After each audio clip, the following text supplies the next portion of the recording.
La observación de la clase de L2. David Lasagabastera. Este artículo tiene como finalidad presentar las ventajas que la observación en el aula de L2 puede reportar a las prácticas docentes de los profesores. Para ello, se invita al profesor a llevar a cabo su propia investigación en la acción, proceso que se requiere una clara delimitación de los objetivos y la elección del instrumento de observación adecuado. Es por ello que se presentan técnicas de observación diferentes, de mayor a menor complejidad, para finalmente presentar las muy positivas reflexiones de profesores que se han visto inmersos en este tipo de proyectos. El objetivo último sería el animar al profesorado a enmarcarse en proyectos similares, no solo porque presentan una gran oportunidad de mejorar su enseñanza, sino también porque les ayudará a jugar un papel más irrelevante en el proceso de enseñanza y aprendizaje, del que indudablemente son parte involucrada e indispensable. Introducción. Este artículo pretende acercar a todos aquellos profesores que se dedican a la enseñanza de una L2, ya sea esta una lengua extranjera o una lengua minoritaria, como puede ser el euskara en el caso de la comunidad autónoma vasca. Una serie de técnicas y reflexiones que puede servirles de gran ayuda en su práctica docente. El objetivo fundamental consistiría, por tanto, en invitar al lector a reflexionar sobre su trabajo, al tiempo que se le presentan diversas técnicas de observación encaminadas a hacerle consciente de sus propias prácticas de enseñanza, así como de sus creencias al respecto. El enfoque a seguir se centraría en una descripción de lo que ocurre en la clase, en lugar de puntificar sobre cómo debería realizarse la enseñanza o sobre cuáles son las técnicas y métodos más adecuados. Es decir, se trata de un enfoque descriptivo y no de uno prescriptivo, puesto que tal y como señalan Hepgar y Opening, 1999, existe muy poca evidencia de que un método concreto de enseñanza sea mejor que cualquier otro en todos los contextos. Por lo tanto, no se trataría de vertir juicios de valor sobre nuestras propias enseñanzas o la de nuestros compañeros, sino de explorar e investigar sobre nuestra enseñanza, exploración que se materializará por medio de la observación. Es un hecho fácilmente constatable que a pesar de que durante los últimos años el método comunicativo se ha impuesto en las clases de lengua extranjera de nuestro contexto, existen muy pocas investigaciones que se hayan ocupado de lo que realmente está ocurriendo en las aulas en las que esta metodología está siendo llevada a la práctica y por lo tanto se carece de datos sobre el tiempo de innovación que se está realizando. Valcárcel y Verdún, 1995. La observación en el aula sería un instrumento muy útil a la hora de tratar de pilaridar este tipo de lagunas. Burns, 1999. Además, critica el hecho de que las convenciones de la investigación académica han creado un vacío entre la teoría, la investigación y la práctica, con el resultado de que muchos docentes se muestran escépticos ante todo tipo de investigación e incluso llegan a despreciarla, considerándola un coto privado de los investigadores académicos, quienes en su opinión carecen de conocimientos sobre lo que realmente ocurre en la clase diaria de L2. Estos profesores que muestran una actitud tan negativa hacia la investigación académica encontrarán sin duda más cercana e interesante la investigación en el aula. El presente artículo aparecerá dividido, además de los habitantes apartados de introducción y conclusiones, en 4 secciones principales. La primera de ellas consistirá en una serie de reflexiones sobre la práctica de docente y su posible mejora por medio de la observación, así como en considerar cuáles son los motivos que nos pueden impulsar a enmarcarnos en un proyecto de investigación a pequeña escala. En la segunda sección se procederá a la presentación de diversos instrumentos de observación que pueden utilizarse en la clase de L2. La tercera sección versará sobre ejemplos y opiniones de profesorados que se han visto inmersos en este tipo de investigación, así como sobre los resultados obtenidos. Por último, la cuarta sección estará formada, además de por la habitual lista de las referencias bibliográficas a las que se hace referencia en el texto, por un apartado de bibliografía comentada que puede resultar de gran ayuda a todos aquellos profesores que desean continuar indagando e investigando sobre la cuestión de la observación en el aula. Para ello se comentará una serie de textos que se caracterizan tanto por su sencillez en la presentación como por estar basados en experiencias reales, lo cual, por un lado, facilita su lectura y por otro, produce una sensación de inmediatez y utilidad en el lector, ya que a diferencia de otros textos sobre la enseñanza de L2, parten de un enfoque muy práctico y dejan de lado cuestiones teóricas, en ocasiones resultan de difícil comprensión y aplicación para el profesorado.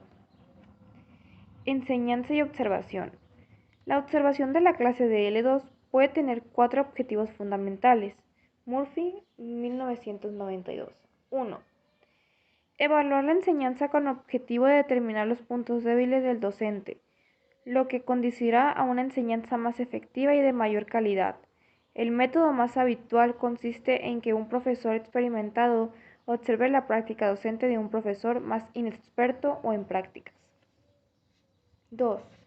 Un segundo objetivo consiste en aprender el oficio por medio de la observación. El caso típico sería el de los alumnos de magisterio que asisten durante su periodo de prácticas a las clases de un profesor para aprender el oficio. 3. Un tercer objetivo sería el aprender a observar ya sea nuestra propia labor o la de nuestros compañeros. Para ello, hay que familiarizarse con la recogida de datos, su análisis e interpretación. No se trata de que el docente se convierta en un investigador profesional, sino que se familiarice con técnicas sencillas que lo pueden servir de gran utilidad en su trabajo. 4. El último objetivo sería el de observar para ser conscientes de nuestra propia labor diaria, de modo que nos percatemos, por ejemplo, de que nuestras creencias tienen gran influencia en nuestra enseñanza, o de que una cosa es lo que pensamos que hacemos en la clase y la otra lo que realmente tiene lugar en ella. En este breve artículo trataremos de centrarnos en los dos últimos objetivos. Para ello, existen diferentes técnicas que nos permiten la recogida sistemática de datos y su posterior análisis por medio de la investigación en la acción. Traducción del término inglés Action Research de las doctoras Muñoz y Pérez, 1997. En la investigación en la acción de lo que se trata es de que el propio docente lleve a cabo una investigación encaminada a una mejor comprensión de lo que ocurre en la clase con vistas a tratar de mejorar su enseñanza. Se trata de estudios a pequeñas escuelas en lo que el profesor o un grupo de profesores se centra en su propia aula y que constan de los siguientes pasos. A. Se elige un aspecto de la clase que pretende examinar en detalle. B. Se selecciona una técnica investigadora adecuada. C. Se procede a la recogida y análisis de los datos. D. Se desarrolla un plan de acción dirigido a cambiar el comportamiento en clase. E. Se implementa dicho plan. Y F. Se observa qué efectos ha tenido de la puesta en marcha del plan diseñado. Richard Platt y Plan, 1992. Al observar la clase de L2, nos encontramos ante dos enfoques principales, el cualitativo y el cuantitativo. De 1990. El enfoque cualitativo se caracteriza por proporcionar abundantes datos descriptivos sobre lo que está ocurriendo en la clase de L2.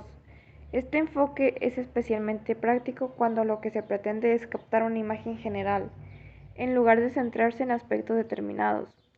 Pero esta misma amplitud de miras se convierte en ocasiones en su mayor enemigo, ya que se precisa un entrenamiento específico para poder llevar a cabo este tipo de observación, lo que en ocasiones puede convertirse en una carga excesivamente onerosa. El segundo enfoque es el denominado cuantitativo y se caracteriza por una mayor estructuración. Se trata de formularios o listas que deben ser completadas teniendo en cuenta el número de veces que cierto aspecto o fenómeno se produce en la clase. sobre el que habitualmente se plantea una serie de hipótesis, además, y tal y como se señala DAI 1990, puesto que son fáciles diseñables, hay tantos como posibles observadores. En su contra, ha de descartarse que a diferencia de los instrumentos cualitativos, no nos permiten observar todos los que están sucediendo en la clase, puesto que la atención se centra en una cuestión determinada. Pero esto mismo es su mayor punto a favor, ya que de este modo la observación resulta manejable y no precisa de entrenamiento especial. No obstante, la naturaleza eléctrica y flexible de la investigación en la acción conlleva que los profesores puedan decidirse por un cambio en las líneas que guían su investigación, para adoptar métodos de investigación diversos según las necesidades que encuentren en cada momento. Es por ello que esta división de técnicas e instrumentos en los enfoques cualitativos y cuantitativos no quiere decir que uno de ellos sea mejor que el otro, sino que los objetivos de la investigación deben ser los que determinen qué técnicas e instrumentos se utilizarán.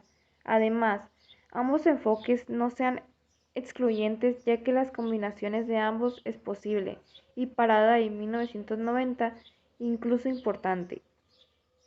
La investigación en la acción se diferencia de otros tipos de investigación más convencional o tradicional, en que está centrada en la práctica docente de un individuo o un grupo pequeño, sin que su objetivo principal consista en llegar a conclusiones generales o universales. Es por ende más sencilla y fácil de usar, ya que no se precisa de tratamiento estadístico, sino que está encaminada a facilitar la reflexión sobre la acción docente. Wallace 1998 señala que todo profesor se debe hacer una serie de preguntas antes de seleccionar y centrarse en un tema de investigación. La primera, ¿por qué vas a embarcarte en un proyecto de investigación de la acción? 2. ¿Qué área vas a investigar? 3. ¿Qué pregunta concreta vas a hacerte dentro de esta área de investigación? 4. ¿Cuál puede ser el probable resultado de tu estudio? 5. ¿Cómo vas a llevar a cabo la investigación? 6. ¿De cuánto tiempo dispones para ponerla en marcha? ¿Tienes alguna fecha límite? 7. ¿Con qué medios humanos y materiales cuentas para poder llevar a cabo tu investigación? A medida que tu investigación avance, ¿crees que te verás en la necesidad de replantearte tu pregunta original?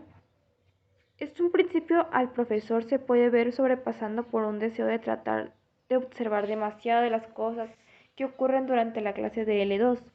Es por ello que el primer paso debe consistir en delimitar los aspectos o cuestiones que van a ser observados, para lo que se debe proceder a la confección de una lista que incluya nuestros principales intereses. A modo de ejemplo, se podrían incluir los siguientes puntos. Análisis de errores. ¿Quién corrige los errores? ¿Cuándo? ¿Cómo? ¿Qué método resulta más efectivo? ¿Cuánto tiempo deja el profesor entre su pregunta y la respuesta de los alumnos? ¿Qué papel juega el lenguaje no verbal en la clase de L2? ¿Cómo da las instrucciones el profesor? ¿Entiende los alumnos dichas instrucciones? ¿Cómo se comienza y finaliza las clases? ¿Cuánto tiempo habla del profesor y cuánto los alumnos? ¿Quién hace las preguntas y a quién van dirigidas? ¿Cómo está dividido el espacio en la clase? ¿Por dónde se mueven los alumnos y el profesor? ¿Cuánto tiempo pasa el alumno trabajando individualmente, en parejas y en grupo? Una cuestión a considerar es que existen temas como, por ejemplo, la relación existente entre el estatus socioeconómico y sociocultural y el logro obtenido en la L2, que pueden resaltar de gran interés, pero que tienen poco que ver en la investigación en la acción, ya que existen pocas o ninguna posibilidad de potencial mejorar por medio de la observación. Por mucho que observemos, no cambiaremos el estatus socioeconómico de nuestros alumnos. Asimismo, es fundamental limitar el marco y el tiempo de intervenir en la investigación.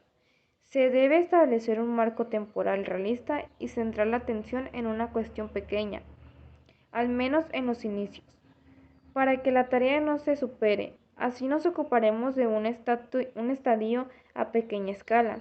De este modo, y una vez que se haya seleccionado los aspectos del devenir y en el aula a observar, se puede pasar a la elección del instrumento de observación más adecuado para el logro de los objetivos propuestos, los cuales siempre deben tener como finalidad una mejora del proceso de enseñanza y aprendizaje. Instrumentos de observación. A pesar de que el origen de la investigación en el aula se remonta a las últimas décadas del siglo XIX, cuando educadores como John Dewey decidieron desafiar los principios que regían los métodos científicos de investigación y lograr cierta democratización por medio de la implicación de todos los sectores, especialmente el profesorado, inmersos en el sistema educativo, se puede aseverar que la investigación dentro del aula comienza a destacar en las décadas de los 50, pero que no es hasta la siguiente década cuando reciben un mayor espaldarazo. Estos estudios tenían un objetivo que destacaba sobre todos los demás y que consistía en descubrir el método más correcto y eficaz para la enseñanza de L2. Sin embargo, no es hasta las décadas de los 70 y 80 cuando surgen los instrumentos más destacados y citados en la literatura sobre esta cuestión. Para un análisis más extenso de los miembros, véase Valcárcel y Verdún 1995, entre los cuales vamos a hacer una somera referencia a los 6 que han ejercido una mayor influencia en este campo. El primero de ellos es el denominado FLINT, acrónimo creado a partir de la expresión inglesa Foreign Language Intelligence, creado por Moskowitz 1976 y que consta de 22 categorías cuya doble finalidad sería la de, por un lado, tratar de descubrir qué constituye una buena enseñanza y por otro, suministrar feedback o retroalimentación que resulte de utilidad en la formación de los profesores. El siguiente instrumento es el diseñado por Fancelot 1977 y 1987 y conocido como FOCUS, Face for Observing Communication Used in Setting, en el cual se pretende analizar lo acaecido en el aula desde una perspectiva global y objetiva. Aunque su creador destaca Fancelot 1987, que también es válido para contextos lingüísticos que no se circunscriban a la enseñanza de lenguas. Para ello, Fancelot considera ineluctable la creación de una terminología sencilla que sirva de base común para hablar sobre las actividades lingüísticas, por lo que su instrumento base común para hablar sobre las actividades lingüísticas, por lo que su instrumento consta de 5 categorías referentes a las diferentes características del acto comunitario. A. ¿Quién comunica? B. ¿Cuál es el propósito de la comunicación? C. ¿Qué medios se usan para la comunicación? D. ¿Cómo se usan los medios para comunicar? Y D. ¿Qué áreas de contenido se comunican? Las dos primeras categorías responden a la pregunta ¿qué se está haciendo? Y la 3 responde a la pregunta ¿cómo se está haciendo? A pesar de que este instrumento de observación ha sido criticado por su complejidad, de hecho resalta bastante más complejo que el Flint. No es necesario tratar de analizar todos los apartados en que Fancelot dividió cada una de estas 5 categorías, de modo que su manejo y puesta en su práctica no resulta tan compleja para el profesor y le permite centrarse y estudiar los aspectos de la interacción en el aula que son de su interés. Un tercer sistema es el propuesto por Neumann, Froelich, Stern y Todesco, 1978, que como ocurrieron en el caso anterior, consta de 5 categorías: discurso pedagógico, modo, actividad, tema y claves, tal y como señalan Valcárcel y Verdú.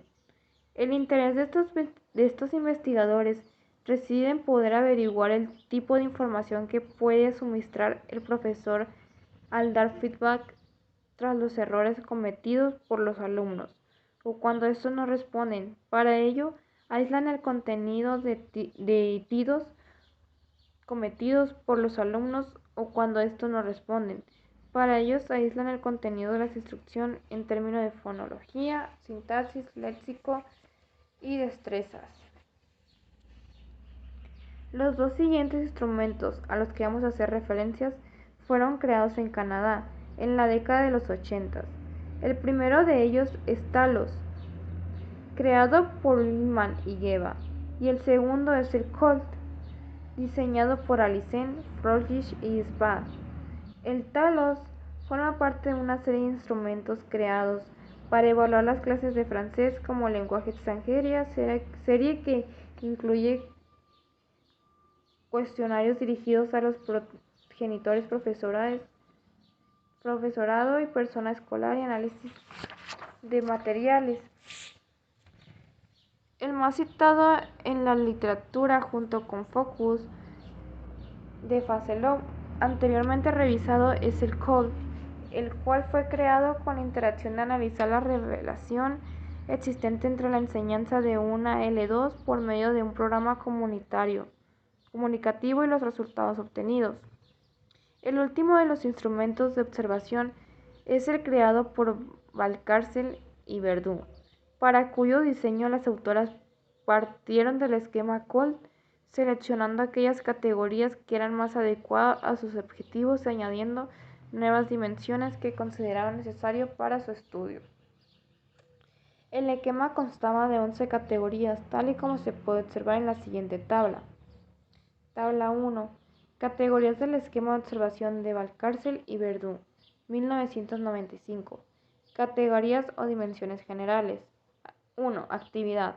1.1 Tiempo. 1.2 Tipo. 1.3 Estructuración. 1.4 Destrezas. 2. Longitud del texto, oral o escrito. 2.1 Mínimo. 2.2 Extendido. 3. Discurso. 3.1 Tópico. 3.2 Control tópico. 3.3 Control turno de palabra por parte del alumno y 3.4 Contexto. 4. Autenticidad del uso del lenguaje dentro de la actividad. 4.1 baja, 4.2 media y 4.3 alta. 5. Grado de control de la actividad. 5.1 alto, 5.2 medio, 5.3 bajo. 6. Relación a la lengua materna. L1. 6.1 traducción, 6.2 referencia. 7. Uso de lengua del profesor. 7.1 lengua materna, L1. 7.2 mixta, L1 más L2. Y lengua extranjera, L2. 8. Interacción verbal por parte del profesor. 8.1. Longitud del discurso. 8.2 Feedback. 8.3 Información predecible. 8.4 Información genuina. 9. Grado de interacción de la actividad. 9.1 bajo, 9.2 medio, 9.3 alto. Uso de lengua del alumno. 10. L1, 10.2 mixto, 10.3 L2. Interacción verbal por parte del alumno. Longitud del discurso, información predecible, información genuina e información comprensible. Este instrumento fue aplicado en 9 aulas de la región de Murcia, habiendo comenzado la recogida de datos durante el curso 1987 al 88, con el fin de poder revisar y analizar los datos recogidos. Las sesiones fueron grabadas en audio para que la codificación se pudiera realizar en tiempo real. 2. Y en ocasiones más, codificadores se personaban en el aula anotando cada uno de ellos lo que ocurría en su copia del esquema.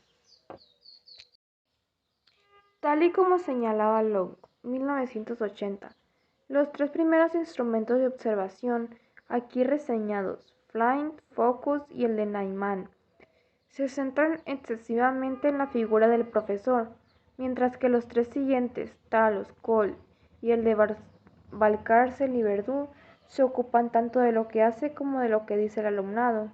Sin embargo, a todos ellos se les podía achacar que pasan por alto el análisis de la comunicación no verbal, factor a considerar y que podría estudiarse por medio de la grabación en un video de lo contenido en el aula. En cualquier caso, estos instrumentos pueden resultar de mucha utilidad a aquellos profesores que deciden observar qué ocurre en sus clases y llegan a ser conscientes de acontecimientos que pasarían desapercibidos de no servirles de estos instrumentos. No obstante, el lector puede encontrar estos 6 instrumentos excesivamente complejos, o probablemente considerar que su aplicación precisa de un tiempo del que no dispone. Para aquellos que encuentran la observación en el aula enriquecedora, pero carecen del tiempo necesario para implementar los instrumentos anteriores, pasaremos a revisar otras posibilidades que nos antojan menos exigentes pero igualmente válidas. En diario, técnicas de observación, entrevistas y cuestionarios, estudios de caso y experimentos. El diario. Sí es cierto que el diario viene siendo habitualmente utilizado en la clase por parte de los alumnos. Sierra y empresa. Los profesores que en alguna ocasión han recurrido a este instrumento lo han encontrado muy satisfactorio.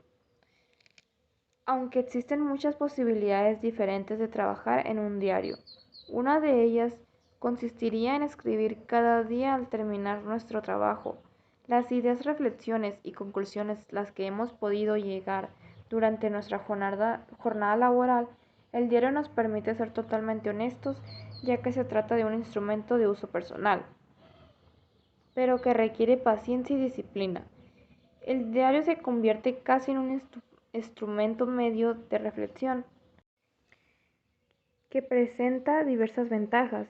Nos permite generar hipótesis sobre el proceso de enseñanza y aprendizaje de un modo simple.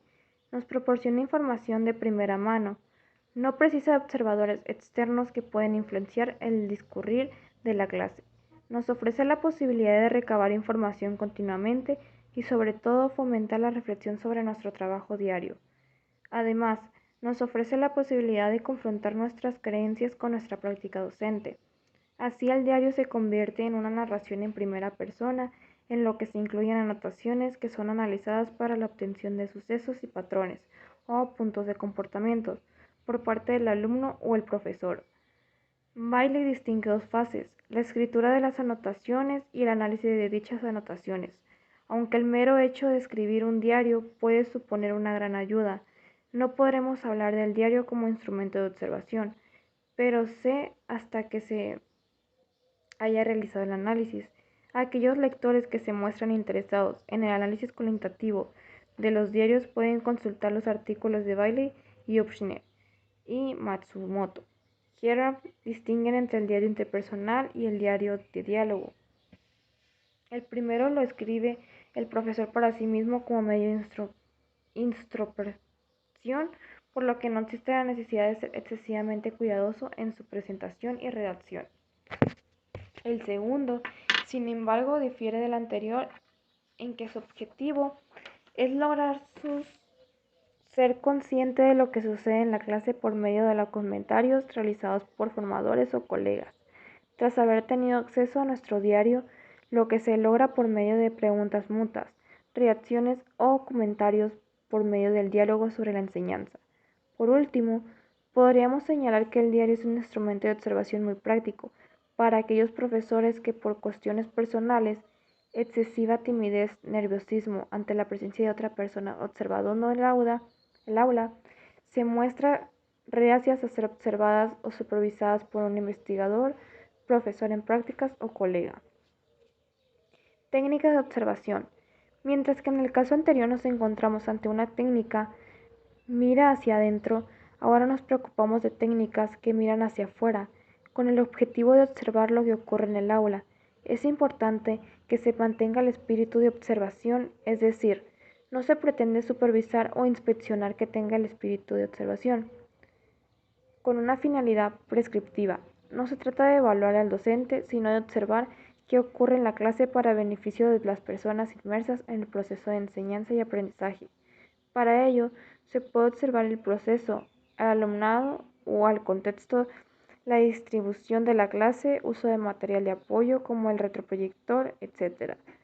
Lo más habitual suele ser la grabación de la clase, bien en sistema audio o bien en sistema video, aunque también se puede realizar una observación en tiempo real por medio de la toma de notas. La grabación precisa de la transcripción al menos de aquellos aspectos concretos que se desean analizar, por ejemplo, el uso de la L1, actividad que en ocasiones puede requerir excesivo tiempo. Antes de comenzar a transcribir lo grabado sería conveniente leer el capítulo 4 del volumen de Bruns. Por ello, es recomendable hacer primero una breve grabación y ver qué tiempo se precisa para su transcripción. El tiempo que esta práctica nos puede ayudar a seleccionar los extractos que transcribimos. Naturalmente no es necesario transcribir todo lo grabado, aunque la observación en colaboración, es decir, un compañero puede ser el encargado de realizar la grabación y los comentarios sobre el observado, es una opción.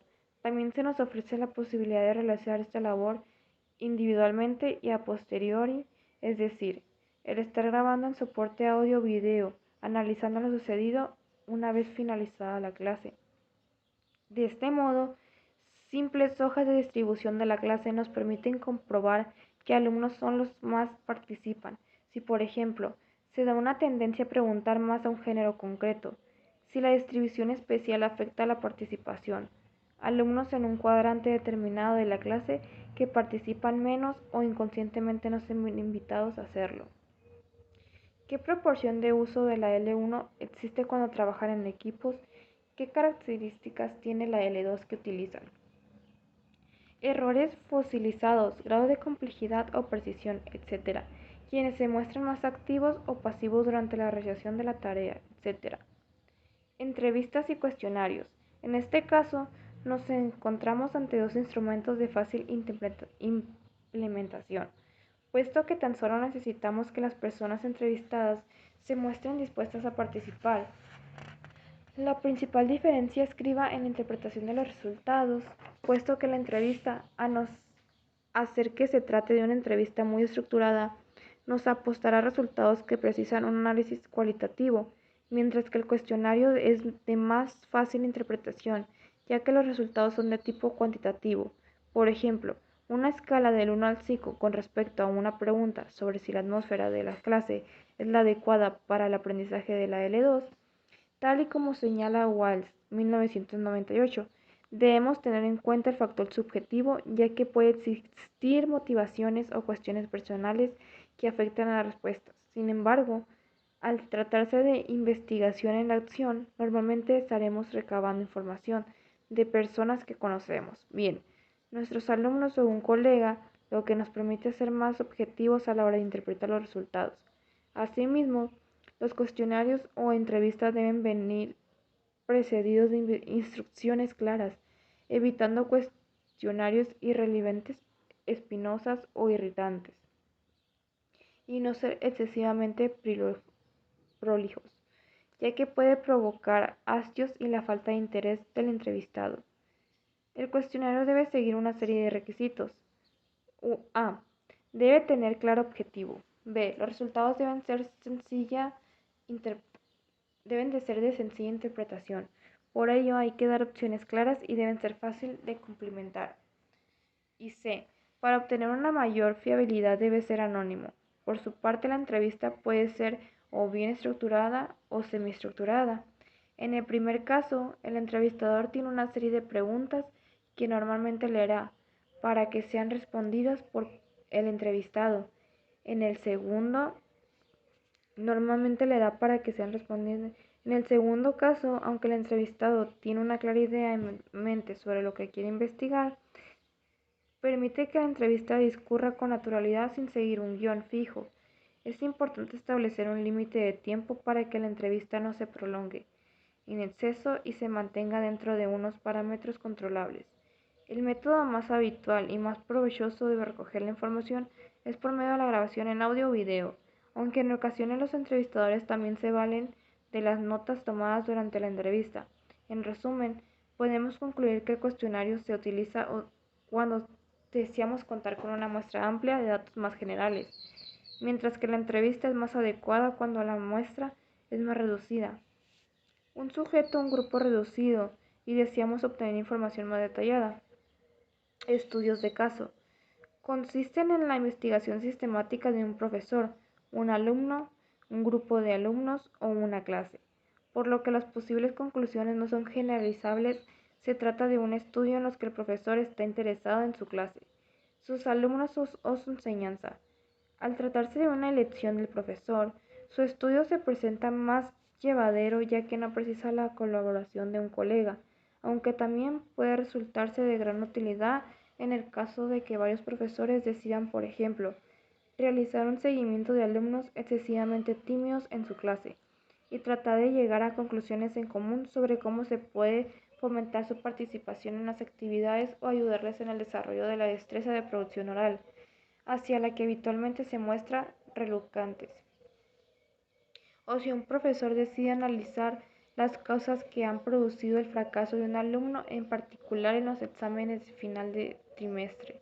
Cuando durante las clases participan, muestran interés, parecen dominar la materia. Anteriormente citadas, diarios, cuestionarios, entrevistas o técnicas de observación, dependiendo de la naturaleza concreta del estudio en cuestión.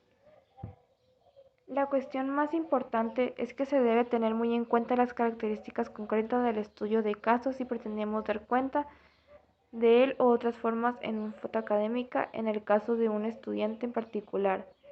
Se precisan datos como su edad, género, estatus, L1, grado de conocimiento de la L2, conocimiento de estas segundas lenguas. Experimentos. El experimento típico consistiría en utilizar un grupo de control y un experimental, puesto que la mayoría de los profesores imparten clase en un mismo curso escolar, pero en diferentes clases. Consistiría en llevar a cabo ciertas innovaciones pedagógicas, por ejemplo, la realización de una serie de ejercicios encaminados a la comparación de la L1 y L2 del alumno, de manera que éste vea de modo explícito las diferencias y similitudes entre ambas lenguas en un grupo al que se denominó grupos experimentales y observar si se produce algún efecto en el rendimiento en L2 cuando sus resultados se comparan con un grupo que no ha recibido esta instrucción comparativa, lo que se conoce como grupo de control. Utilizando esta técnica tampoco es impredecible la colaboración, por lo que su implementación es sencilla. Es importante reseñar que para obtener una mayor fiabilidad se puede recurrir a la utilización de diversos instrumentos de observación simultáneamente, procedimiento conocido por el nombre de triangulación. Así, por ejemplo, si observamos la clase de un profesor, dicha observación se puede complementar con una entrevista al propio profesor y a algunos de los alumnos de la clase, de modo que se le logran diferentes perspectivas del aspecto o aspectos sometidos al análisis. En el caso de los alumnos, se podría también utilizar cuestionarios y obtener así datos que se podrían contrastar con los resultados obtenidos por medio de la observación y la entrevista al docente. En ocasiones la observación se realiza en equipos, con lo que el examen de los datos y la conclusión a las que llegue el equipo, al ser analizados por diferentes personas, obtienen una mayor fiabilidad. Resultados obtenidos mediante la observación, validándose el instrumento que ellas mismas crearon. Valcárcel y Verdú condujeron un estudio en el que trataron de desmarcar las características más idóneas a la hora de implementar un enfoque comunicativo en un contexto formal de aprendizaje, es decir, en la escuela. Para ello crearon su propio instrumento de observación, el cual les permitió examinar qué tipo de interacción se estaba llevando a cabo en el aula y cómo diferentes tipos de interacción provocan diferentes tipos de aprendizaje. Estas autoras subrayan que ese instrumento de observación serviría para captar las diferencias existentes en la orientación comunicativa de los nuevos profesores observados, lo que les permite concluir que en estas aulas se daba un uso reiterado de actividades que se caracterizan por la conclusión de una serie de variables poco comunicativas que restringen o minimizan lo que debería ser la aplicación de un enfoque comunicativo. Asimismo, apreciaron que a pesar de que varios profesores utilizaban el mismo libro de texto, algunos divergían en mayor medida del mismo, y por medio de actividades complementarias lograban una atmósfera más comunicativa en sus clases. Estos son resultados que tan solo pueden lograrse por medio de la observación, al tiempo que ayudará a los docentes a reflexionar sobre su trabajo.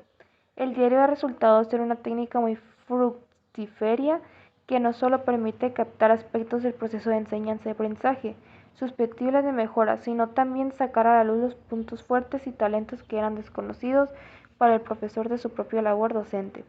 Chan y Bamun dan cuenta asimismo del fructífero uso del diario.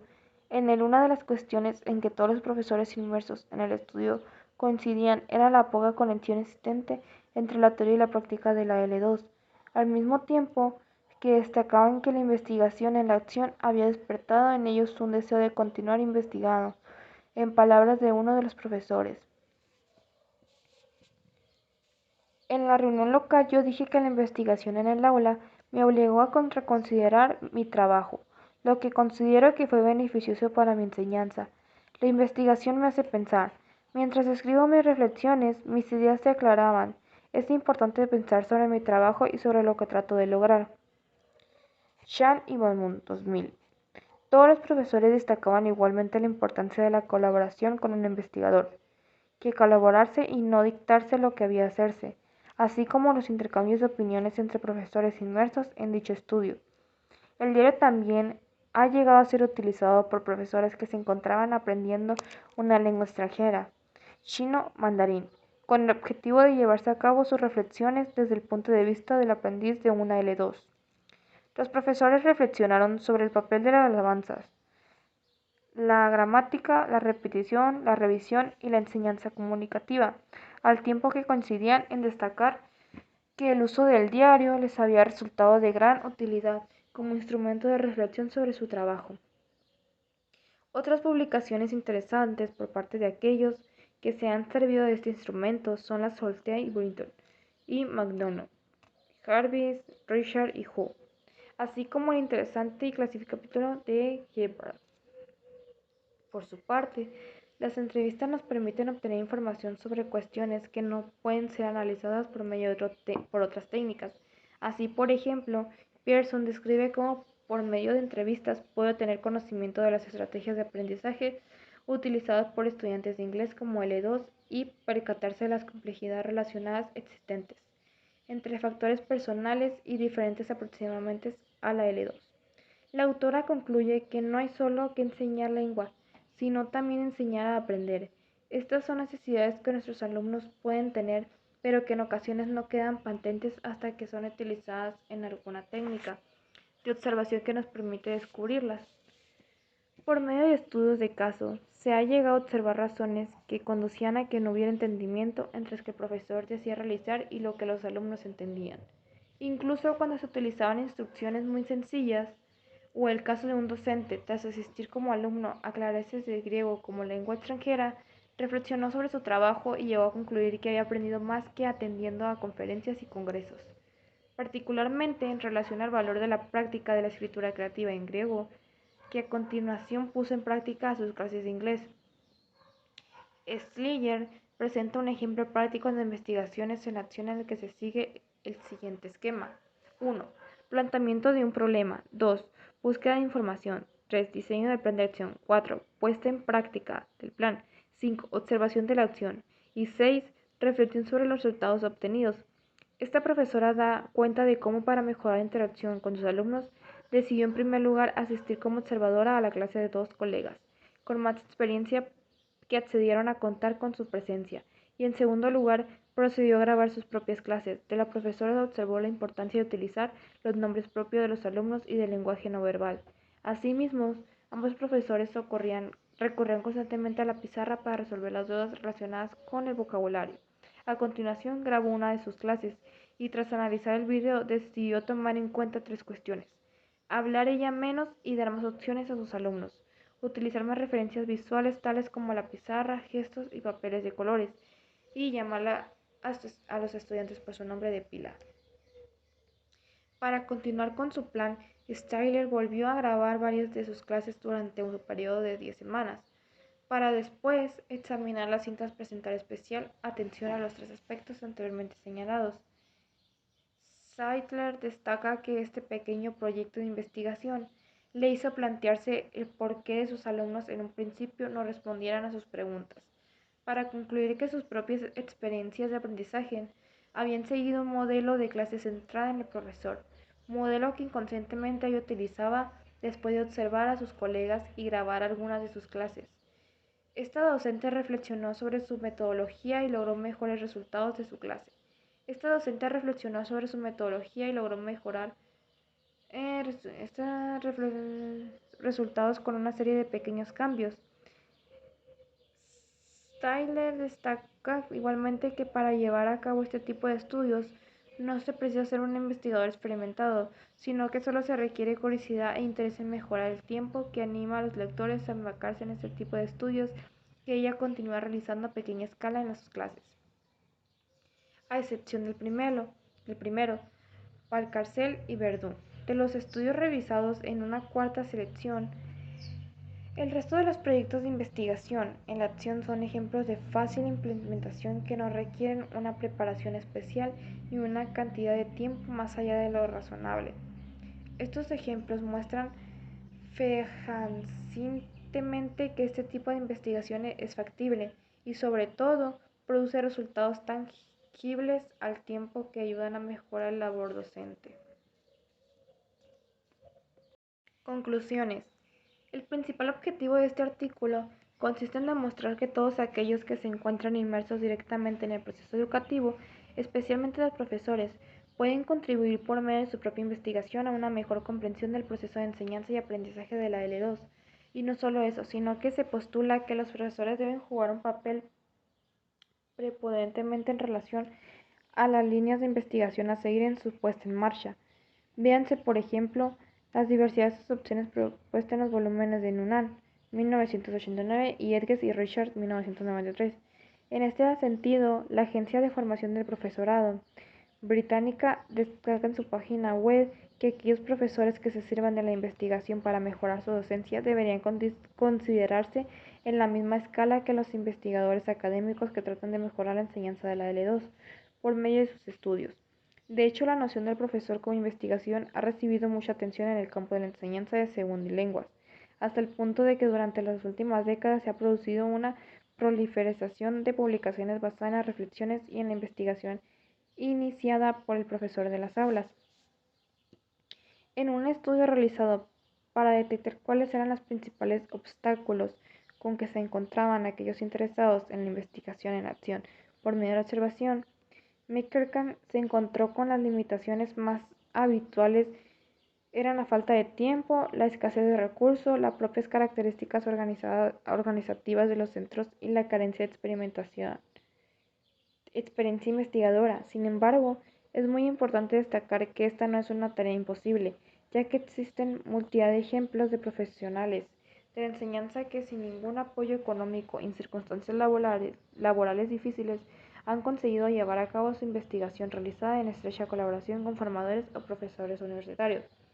Es por ello que hemos procedido a presentar someramente diversos instrumentos de observación utilizados en distintos contextos, pero que obviamente y debido a que nos encontramos constreñidos por la extensión habitual de un artículo, de las características del que nos ocupa, no son tratados en la profundidad que debieron.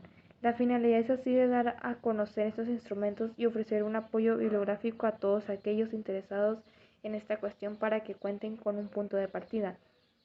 Básicamente una bibliografía a mano a lo que puede recurrir para poder comenzar sus propios proyectos de investigación en la acción. Es muy probable que más de un profesor que se postula defensor del método comunicativo tras llevar a cabo un simple análisis por medio de técnicas sencillas de observación en el aula, se vería sorprendido al examinar los datos y constatar vía gracia que el tiempo de uso real de la L2 por parte de los alumnos es irrisorio. Si se compara con el empleado por el mismo, este es el tipo de reflexión que esperamos que este artículo infunda entre sus lectores y los anime a participar activamente en su propio diseño de investigación en la acción. Como profesionales de la enseñanza, nuestra formación debe ser continua, por lo que la utilización de técnicas de observación se nos antoja una herramienta de muchísima utilidad en esta tarea de perfeccionamiento. De hecho, son aquellos profesionales de la enseñanza que muestran cierta autocrítica los que más atraídos se pueden sentir por la investigación en la acción, ya que la mejora profesional y el desarrollo de nuestras capacidades docentes no se producirán si no percibimos dicha necesidad de mejora. Los 6 instrumentos de observación, Flynn, Focus, el NIM, Talos, Cole y el de Barcel y Verdú, revisados en la sección 4 de este artículo, son de muy interesante aplicación, pero tal vez precisan excesivamente tiempo, algo de lo que los profesores de L2 normalmente carecen. No obstante, el profesor más entusiasta se sentiría inmediatamente atraído por las posibilidades que esta opción conlleva, mientras que aquellos prefieren comenzar por un estudio más sencillo a lo que carecen de tiempo para su puesta en práctica. Se pueden valer de instrumentos como el diario, el estudio de caso o los cuestionarios, ya que estos son más fáciles de aplicación. Finalmente, debemos reseñar que en lo que sí que parece haber un acuerdo amplio es un enfoque descriptivo, que debe primar en este tipo de investigación, ya que el punto de vista prescriptivo no tiene en cuenta que cada contexto es diferente, hasta el punto en lo que debemos admitir la imposibilidad de controlar la multitud de variables que ejercen algún tipo de influencia en el proceso de enseñanza-aprendizaje. Y por otro contexto, y la gasté en 1998, asimismo es importante considerar que el último paso por los propios profesores en eventos académicos para poder finalizar el proceso completo, tarea que se puede realizar tanto por medio de presentaciones orales, eh, le hace conferencias, talleres de formación, seminarios, congresos, etcétera, como de presentaciones escritas, artículos en revistas especializadas, lo que sin duda fomentará el intercambio de ideas y propuestas con otros colegas.